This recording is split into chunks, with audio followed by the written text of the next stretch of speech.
जब लोगों के घर कच्चे हुआ करते थे तो ईमान मजबूत हुआ करती थी, ईमानदारी और सच्चाई हुआ करती थी।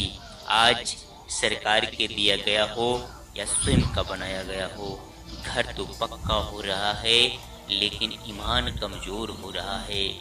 ईमानदारी और सच्चाई खत्म हो रही है। गांव में पहले सड़कें कच्ची हुआ करती थी, रास्ते कच्ची हुआ करती थी, लेकिन चलने वाले रास्ते तो कच्चे हुआ करते थे, लेकिन जीवन जीने का रास्ता सुदृढ़ था। जीवन जीने का तरीका सुदृढ़ और मजबूत हुआ करती थी। आज रास्ते तो पक्के बन रहे हैं, पर सड़कें बन रही है, लेकिन जीवन जीने का तरीका कच्चा हो गया है, जीने का ढंग कच्चा हो गया है।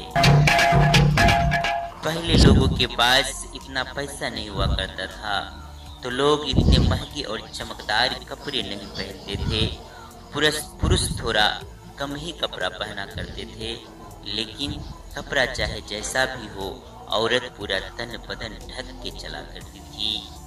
आज लोग कपड़े तो महंगे पहन रहे हैं, चमकदार पहन रही हैं, लेकिन औरत का तन बदन ऐसा ही दिखता है। पुरुष पूरा कपड़ा पहन के चला करते हैं, लेकिन स्त्रियां कपड़े महंगे पहनती हैं लेकिन बदन दिखा के चलती है। न जाने क्या होगा इस जमाने का, न जाने क्या होगा इस जमाने का, गजब फैशन चला है यारो बदन दिखाने का, गजब फैशन चला है यारो बदन दिखाने का।